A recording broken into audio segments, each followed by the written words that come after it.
We talk so much about the global economy, the national economy, the market economy, but hardly anyone talks about the internal economy, the economy of your mindset. And that, my friends, is the only one that decides whether you stay broke or rise to wealth. You can change your job, change your city, change your friends, but unless you change the person in the mirror, your financial life will repeat itself like a broken record. Poverty is a pattern. Wealth is a pattern. The question is, which pattern is your mind designing for you right now? If there's one truth I learned early in my journey, it's that your thoughts are the architects of your financial life. Long before the numbers show up on your statement, the patterns are already rooted in your philosophy. I used to think money was something you pursued only with hustle and hard work, until someone wiser than me said, "Your income rarely exceeds your personal development." And it hit me, wealth wasn't waiting for me out there, it was waiting for me to grow in here.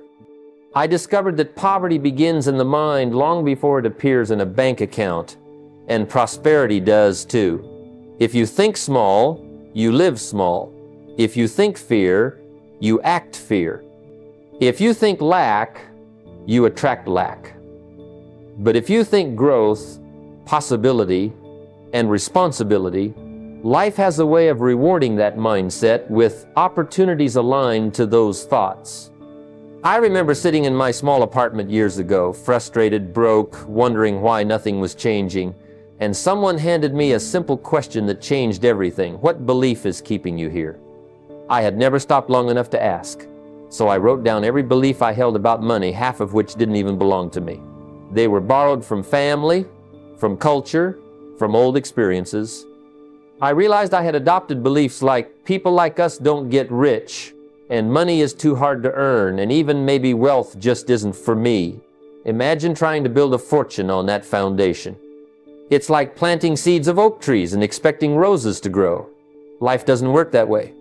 You don't get wealth from scarcity thinking. You get struggle from scarcity thinking. So I made a decision. One belief had to change.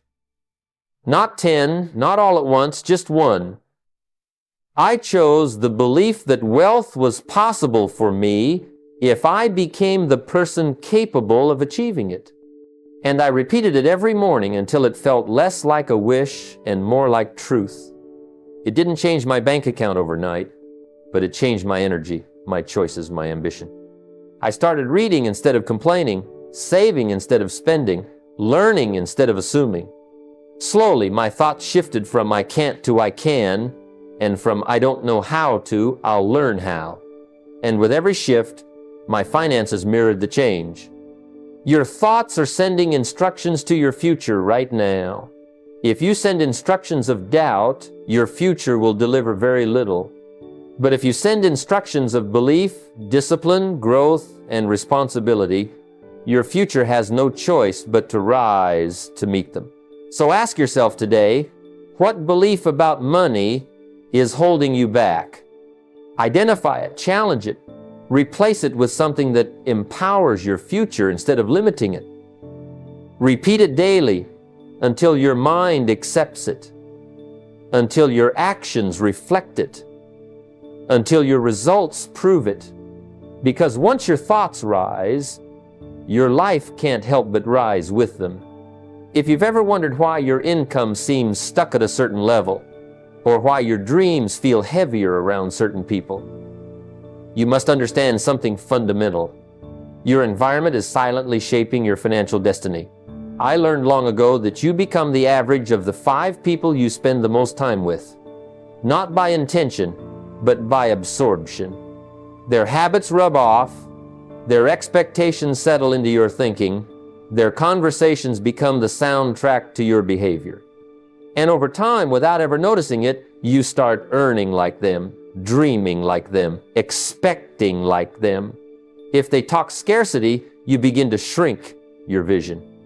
If they talk opportunities, you begin to search for your own.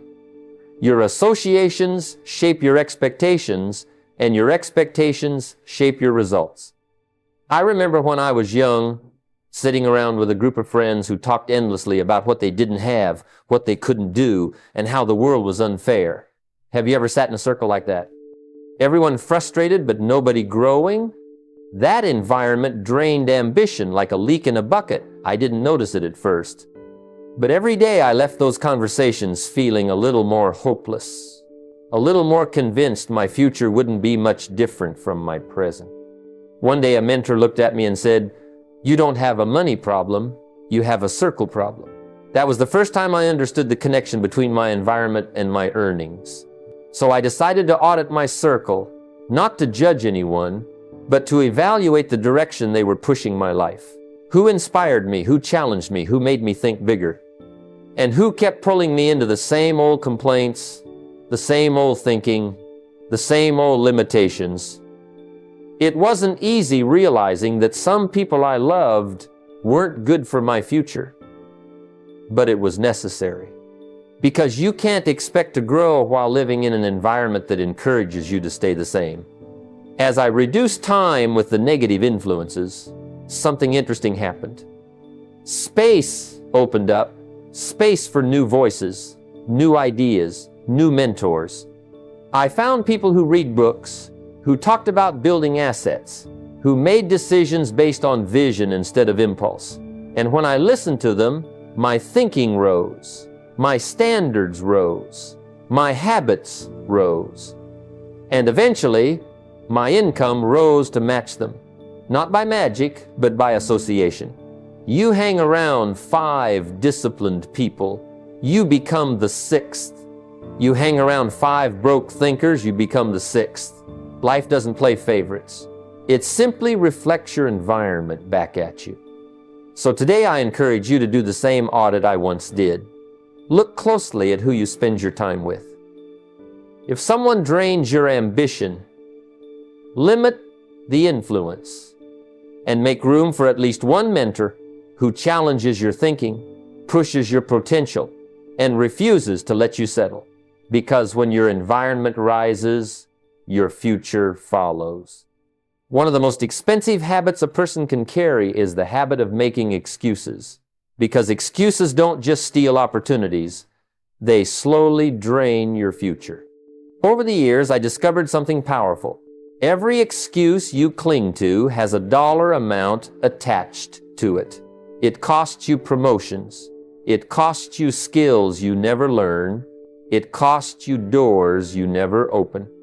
And the sad part is, excuses come disguised as perfectly reasonable explanations. I used to say them all, but one day I learned that if you really want something, you'll find a way, and if you don't, you'll find an excuse. Life taught me that the world isn't paying you for your excuses, it's paying you for your results. I remember a time when I wanted to grow my income but kept saying I didn't have the resources or the right connections. It sounded logical, it sounded innocent, but in reality those excuses were keeping me in the same place. A mentor once asked me, "Why aren't you doing better?" I started listing all the reasons. Too young, too inexperienced, too busy. He listened quietly and then said, "You've given me a list of excuses, not a list of reasons." That moment stunned me. Until then, I thought excuses were harmless. I didn't realize they were costing me years. From that day on, I started writing down my excuses, not to justify them, but to expose them. And something interesting happened. Once I saw those excuses on paper, they lost their power. When you read your own excuses, you begin to hear the weakness in them. So I rewrote each excuse as a responsibility statement. Instead of "I don't have time," I wrote "I haven't made time." Instead of "I don't know how," I wrote "I haven't learned yet." Instead of "I'm waiting for the right moment," I wrote "I'm choosing to delay my own progress." You'd be surprised how quickly your life changes when you stop negotiating with your limitations. Accountability may feel uncomfortable at first, but it pays extraordinary dividends. Every time I replaced an excuse with responsibility, my life got a little better. My results grew. My income grew. And more importantly, my confidence grew, because nothing strengthens a person like realizing they are the source of their own progress. Wealth, health, relationships, discipline, they all respond to the same principle. Take responsibility and things begin to move. So I encourage you to identify your top excuses today. Write them down, look at them honestly, and then rewrite them as commitments, statements that put the power back into your hands. Review them every week. Hold yourself to a higher standard than the world demands. Because once you stop paying the high price of excuses, you can finally afford the life you've been dreaming of. One of the clearest differences I've seen between those who stay poor and those who rise to wealth is how they relate to comfort. A poor mindset seeks comfort like a warm blanket, something soft, something familiar, something that asks nothing of you. But comfort, if you're not careful, becomes a slow and silent trap. It keeps you right where you are. A wealthy mindset, on the other hand, seeks growth, not because it's easy, but because it's necessary. I learned early in my life that you don't get paid for staying comfortable. You get paid for the value you bring, and value increases when you increase. Someone once told me, "Don't wish for less problems, wish for more skills." That one line changed my life. It taught me that comfort might feel good today, but growth is what brings a better tomorrow. There was a time in my life when I avoided anything uncomfortable. If a task looked too big, I shrank away. If a challenge seemed overwhelming, I convinced myself it wasn't the right season, and my results reflected that mindset. Small, predictable, and going nowhere. Then I saw people around me doing extraordinary things with the same 24 hours I had. The difference wasn't luck or intelligence. It was their willingness to step into discomfort. They weren't afraid to stand up, show up, try, fail, adjust, and try again. Meanwhile, I was sitting in the shade wondering why my life wasn't changing. So I made a decision. Every day I would choose at least one uncomfortable action. Not something impossible, just something that stretched me a little. Some days it was making a phone call I didn't want to make. Other days it was reading instead of watching television. Sometimes it was saying no to an invitation that distracted me from my goals. Over time, these small acts of discomfort reshaped my life. I started tracking my growth instead of my feelings. Because feelings change every day. Growth compounds every day. I began to notice that the moment you step out of comfort, life starts to respond differently. Opportunities appear, skills sharpen, confidence grows. And here's the interesting part. The things that used to feel uncomfortable eventually become normal. Growth has a way of expanding your capacity, and the mountain you struggled to climb last year becomes a warm-up this year. That's the magic of embracing challenge. You don't just overcome the obstacle, you become someone stronger in the process. But here's what I learned. You must celebrate progress, not ease. Don't reward yourself for staying comfortable. Reward yourself for choosing growth. When I finished a difficult week, I acknowledged the work, not the comfort I sacrificed. When I completed something I had been avoiding, I celebrated the courage, not the convenience. The rich mindset builds its identity around progress. The poor mindset builds its identity around ease. So if you want to change your life, start choosing the path that stretches you. One uncomfortable action a day. One step beyond what feels safe. One decision that aligns with who you want to become, not who you've been, because comfort might protect your feelings, but growth will build your future.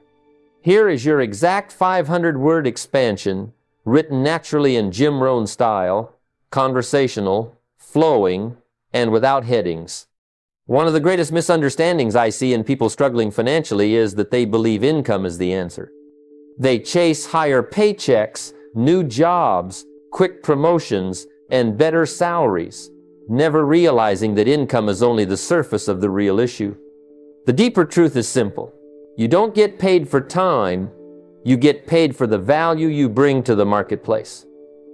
Time is equal for all of us, rich or poor. But value, that's where the difference lies. The poor focus on protecting their hours, the rich focus on expanding their worth. And the moment I understood this, my entire financial life shifted.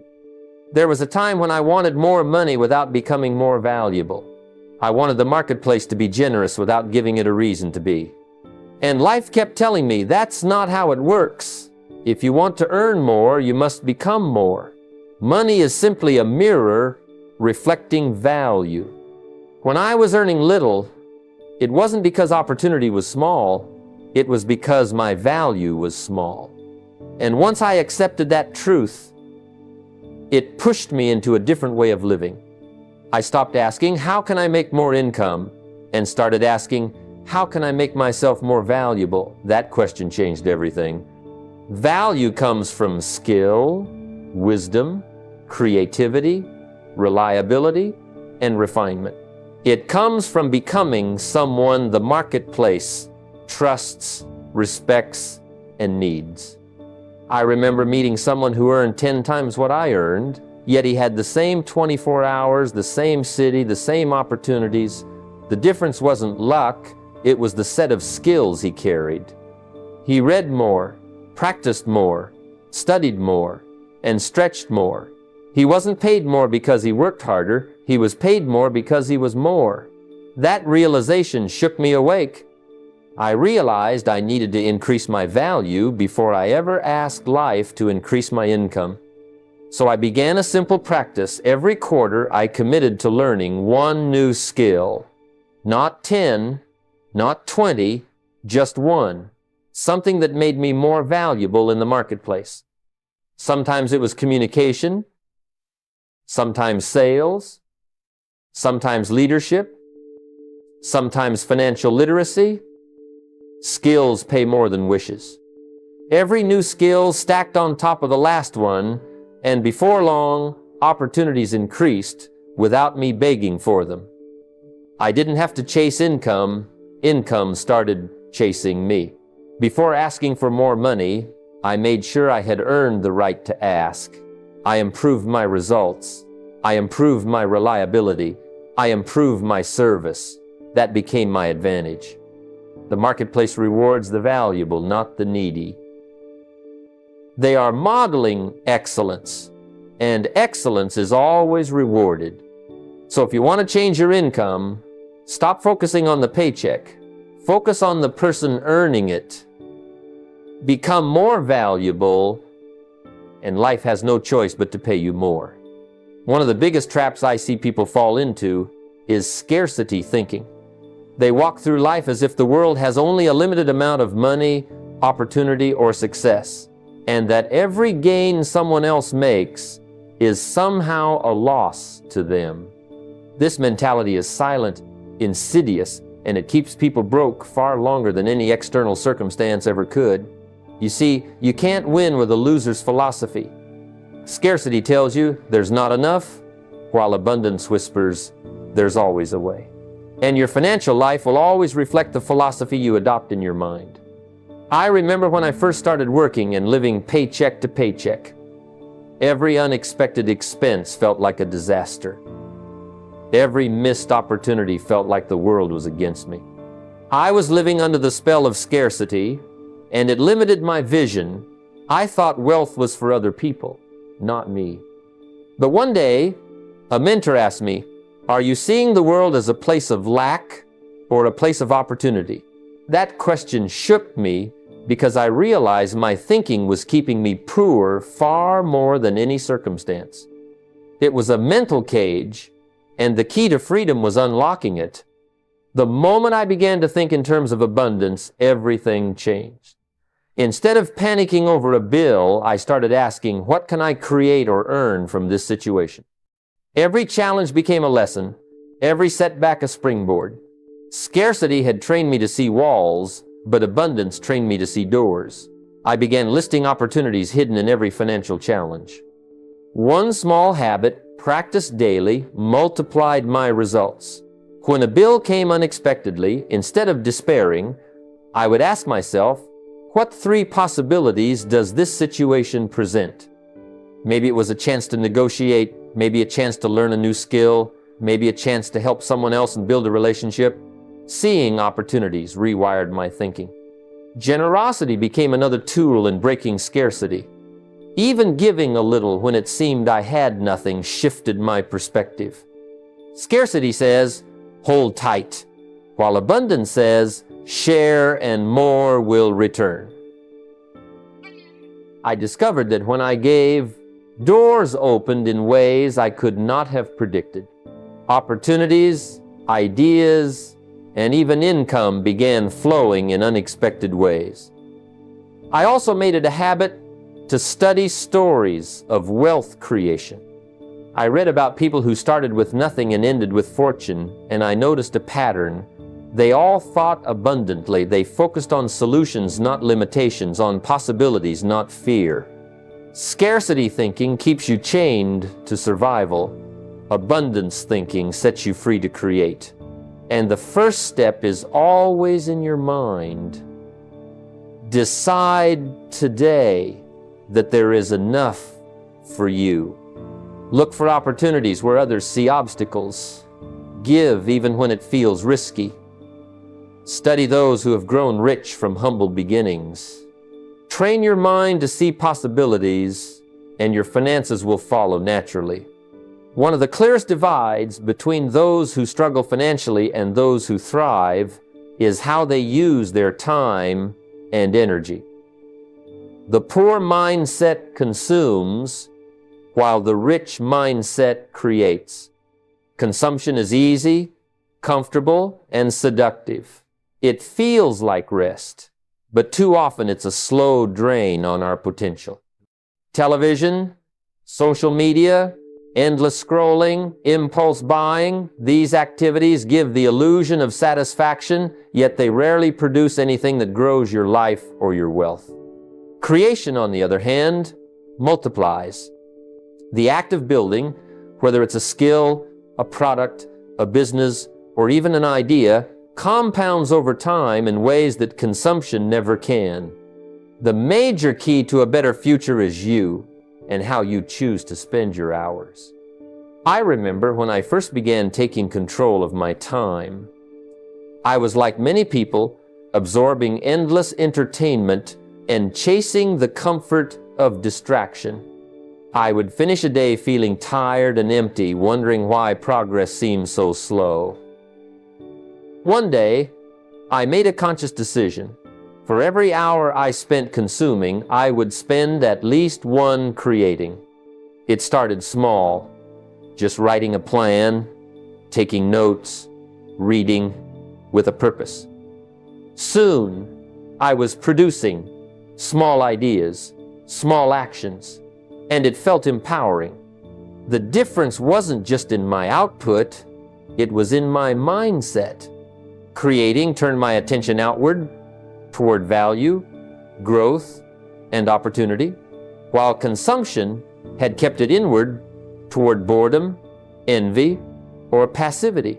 The strategy is simple but requires consistency. Begin by scheduling your consumption so it doesn't spill over and dominate your day. Entertainment is not evil, but it must be balanced with creation. Then commit to creating something every week, something tangible that increases your skills, your influence, or your wealth. It might be a product, an article, a video, a business plan, or even a new connection or skill. Track the hours you dedicate to creation, not just the hours you work or relax. Over time, these creative hours compound, building knowledge, influence, and assets. The rich understand that consumption alone never builds financial freedom. It produces temporary pleasure, but it leaves nothing lasting. Creation, however, produces value. Even small acts of creation multiply. Writing one page leads to a book. Learning one skill leads to mastery. Building one network connection leads to countless opportunities. And while consumption can leave you feeling tired, creation leaves you energized, confident, and equipped to take on bigger challenges. If you want to change your financial life, start measuring how much of your time is spent consuming versus creating. Shift the balance toward creation. Make a commitment to produce something tangible each week. Limit mindless consumption. Track your creative hours. Your future wealth and freedom will follow the energy you invest today in creating, not consuming. What you build today becomes the foundation of your tomorrow. One of the most striking differences between those who struggle financially and those who thrive is how they think about time. The poor mindset lives day by day, reacting to circumstances and chasing immediate comfort, while the rich mindset thinks decades ahead. The future is where you will spend the rest of your life, yet most people act as if it doesn't exist. They focus on the paycheck this week, the sale today, or the small problem that landed in their lap. Thinking in the moment is natural, but if you never stretch your mind into the future, your wealth and your freedom will never grow beyond what today allows. I remember early in my journey, I would get caught up in solving the next problem or finding a quick win. I believed that if I just handled today perfectly, tomorrow would take care of itself. Over time, I realized that this short-term thinking was keeping me trapped in cycles of stress and limited opportunity. I had to shift my perspective. The small actions I take today must connect to the life I want to live years from now. The rich understand that time is a lever. Small, consistent efforts today create enormous results decades later. Compounding doesn't only apply to money, it applies to knowledge, skills, networks, and habits. The strategy is to adopt a long-term horizon in every decision. Start by creating a 10-year wealth plan, not as a rigid script, but as a compass. What kind of life do you want to be living in a decade? How much financial freedom do you need? What skills must you master? And what relationships must you cultivate? Once you define this vision, break it down into annual goals, then monthly and weekly actions. Each day should contribute to your trajectory, even in small ways. Long-term thinking allows you to evaluate short-term trade-offs with wisdom. The instant pleasure of spending on status may feel good today, but does it advance your 10-year plan? In practice, this means reviewing your long-term trajectory every week. Ask yourself, am I closer to the person I want to become? Track the habits, actions, and decisions that compound over time. Invest in yourself, in assets, in relationships. These are the building blocks of wealth that grow over decades. Avoid being seduced by immediate gratification. The short term often feels urgent, but rarely creates lasting value. Wealth and freedom are built gradually, patiently, and deliberately, like planting trees that will shade your family for generations. Thinking decades ahead transforms not only your actions, but your mindset. It gives you patience when progress seems slow, clarity when choices are confusing, and confidence that small, disciplined steps matter enormously. Those who plan for the future are never victims of circumstance. They are architects of their lives. Your daily actions should align with your vision, your resources directed with purpose, your habits refined for growth. Decide today to shift from living day by day to thinking in decades. Let your vision guide your decisions, and your wealth and life will grow beyond what you once imagined. Wealth doesn't begin with money. It begins with awareness. Most people think that earning more is the key to escaping financial struggle. But the truth is far simpler and often overlooked. If you don't know where your money is going, it will disappear as quickly as it comes. You can earn a six-figure salary, yet if your spending is unconscious, your wealth will remain an illusion. Poverty often comes not from lack of opportunity or income, but from financial blindness, a failure to see how every dollar flows in and out of your life. I remember when I first began paying attention to my finances. I wasn't earning much, but I was determined to understand where my money was going. I took 30 days to track every single expense down to the coffee I bought on the way to work. At first, it was eye-opening. Small, seemingly insignificant purchases added up to hundreds of dollars a month. These were leaks in my financial bucket, and until I acknowledged them, they were invisible. Awareness, I realized, is the first step toward control. If you cannot see it, you cannot change it. The strategy is to become financially conscious. You must know not only how much you earn, but where every dollar is going and why. This isn't about restricting yourself unnecessarily or obsessing over pennies. It's about understanding the flow of your resources so you can direct them purposefully. Awareness creates responsibility, and responsibility creates freedom. Once you can see the leaks, you can fix them. Once you can see patterns, you can plan with confidence. Financial control begins when you choose to face reality instead of avoiding it.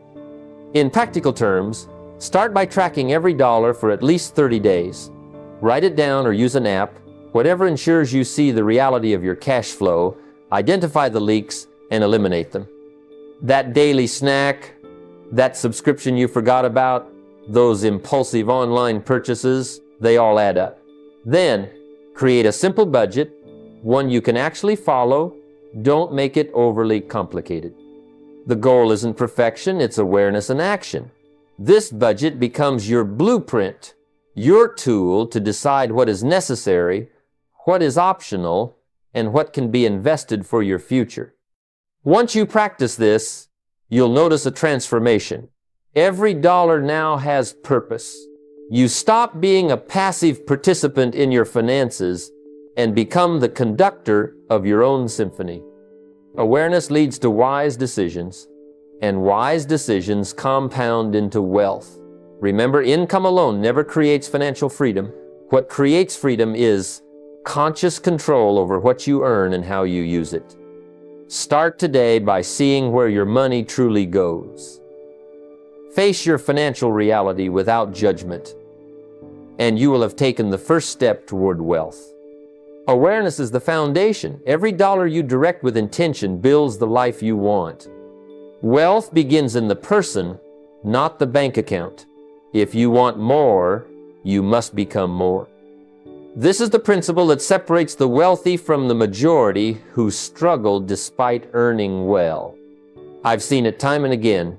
People chase money, but without growing themselves, the money never lasts.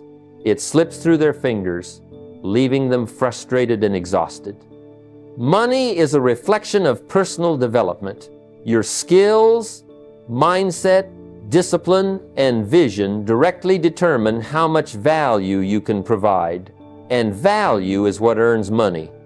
The more valuable you become, the more wealth flows to you naturally. When I started out, I wasn't rich. I didn't have fancy degrees, connections, or capital.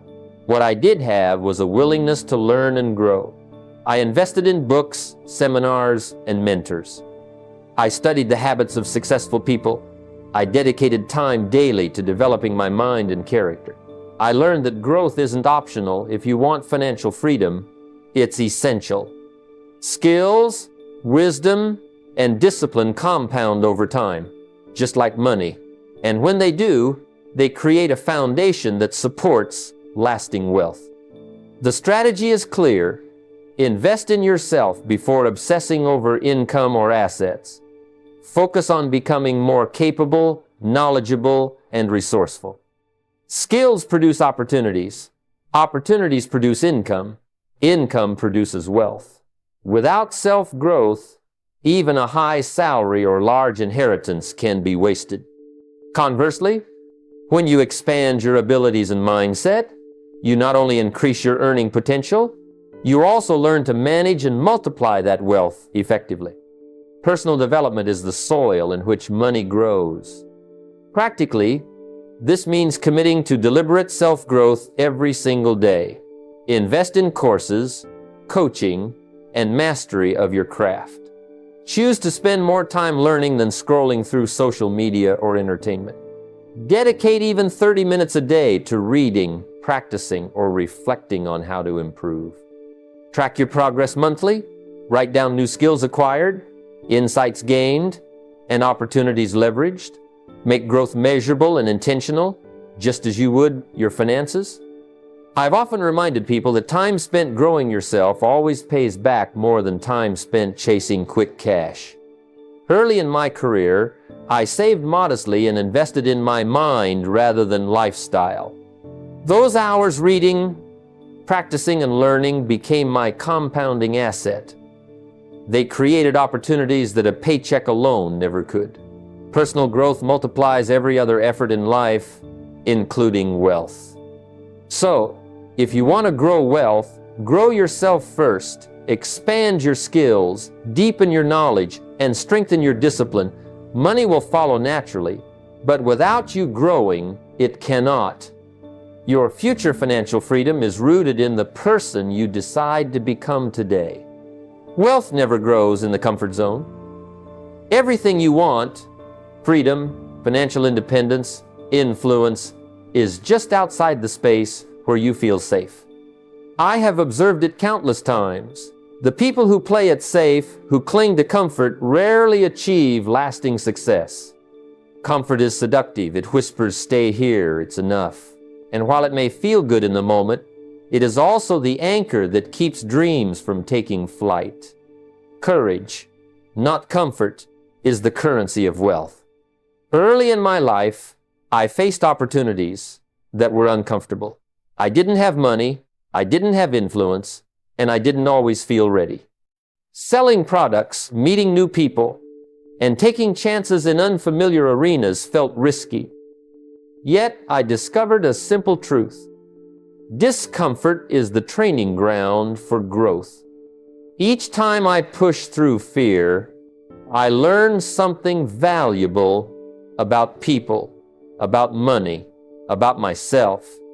Every act of courage compounded over time, and eventually, doors I once thought closed began to open naturally. The strategy is to actively seek out challenges that stretch your capacity. Wealth is rarely built by waiting for ideal conditions. Waiting is an expensive habit. It costs time, missed opportunities, and potential. Instead, cultivate the courage to move toward what feels difficult or unfamiliar.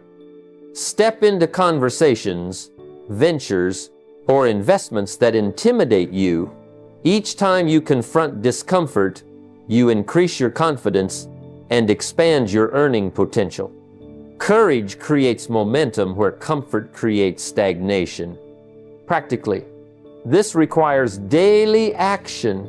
Do one courageous thing each day. It could be speaking up in a meeting, reaching out to a mentor, making a phone call that feels risky, or investing in something you've studied but fear. Say yes to opportunities before you feel ready.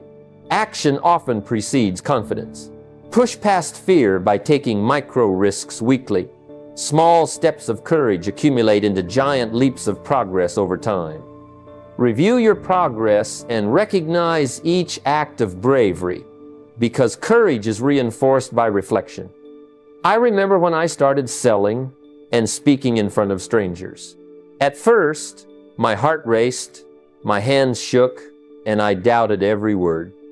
But each presentation I faced, each conversation I embraced, grew my ability to connect, persuade, and create opportunity. What once terrified me became familiar, and the doors of wealth, influence, and independence began to swing open. Courage, not comfort, had paved the way. The lesson is clear. If you want to build wealth, you must be willing to feel uncomfortable. You must embrace challenges, take risks, and act even when you are unsure. Comfort may feel safe today, but it is the enemy of financial freedom. Courage, repeated consistently, becomes a habit that compounds just like money. Step forward today. Choose courage over comfort. The wealth you seek is waiting on the other side of fear. Too many people treat money like an enemy or a fleeting visitor. They spend it carelessly, ignore it, or hope it will grow by magic.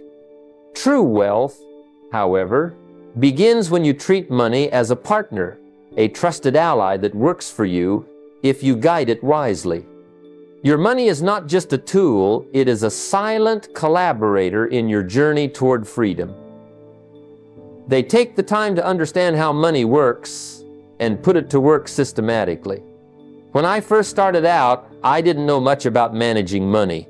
I earned, I spent, and I worried. But over time, I realized that treating my money with respect, analyzing every dollar, planning its use, and tracking its growth transformed my results. Every dollar I saved, invested, or directed purposefully became like a loyal employee, quietly working for me while I focused on creating more opportunities.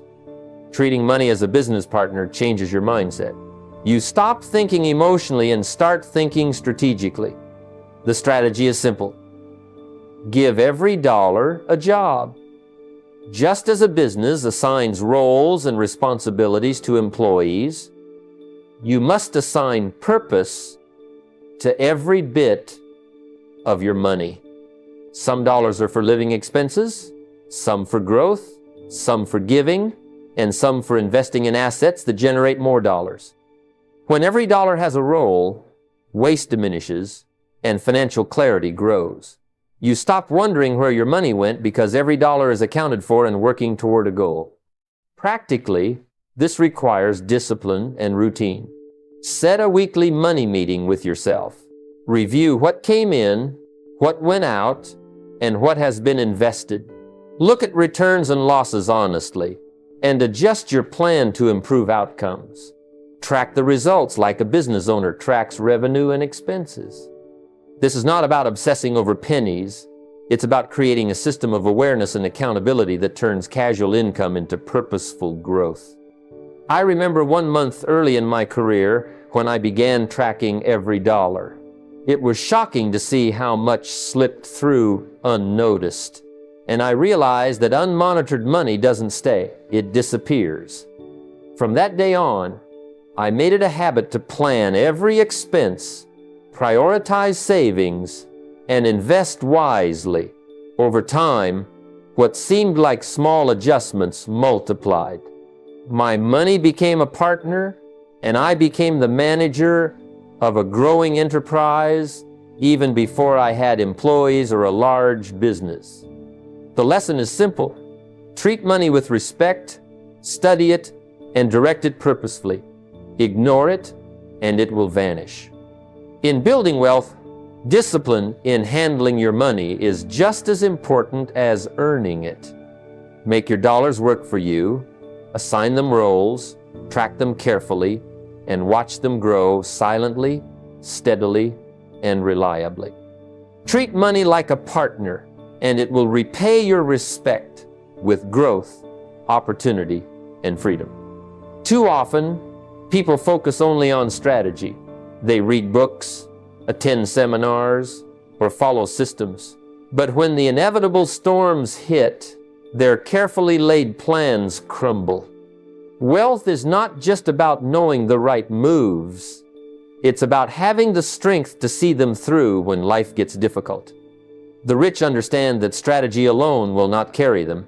They develop mental and emotional endurance to navigate failure, setbacks, and uncertainty.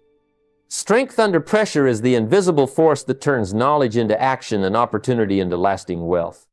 When I first began my journey, I encountered more failures than successes. Early jobs didn't pay well, investments didn't immediately perform, and plans seemed to stall. I could have given up, but I realized that every challenge was training me to become stronger. Mental toughness, I learned, is the currency of wealth. Without it, no strategy, no matter how brilliant, can be fully executed. The strategy is simple. Build emotional resilience deliberately. Wealth demands patience, the ability to delay gratification, and the discipline to follow through even when the results are not immediately visible. This requires daily practice. Strength is like a muscle. The more you challenge it, the more it grows. Small, intentional exercises, waking early to study, skipping unnecessary spending, staying focused under distractions, develop the internal fortitude necessary to execute big plans. When a setback occurs, instead of panic or discouragement, you respond with clarity, using the moment to assess, adjust, and advance. Practically, this means creating your own resilience challenges. Commit to no-spend days or early mornings devoted solely to growth. Journal your responses to difficulties. Note where emotions tried to take control and how you responded. Meditation or reflection can strengthen your ability to remain calm under pressure. Celebrate the small victories in emotional control, the moments when you resist temptation, persevere through a challenge, or patiently wait for the right opportunity. Each success, no matter how minor, adds to your mental stamina. I remember one period in my early career when several investments failed and my confidence wavered. Instead of retreating, I doubled down on building my personal strength, rising earlier, reading more, studying my mistakes, and practicing disciplined actions daily. Slowly, the fear and doubt that had accompanied failure diminished, replaced by calm confidence.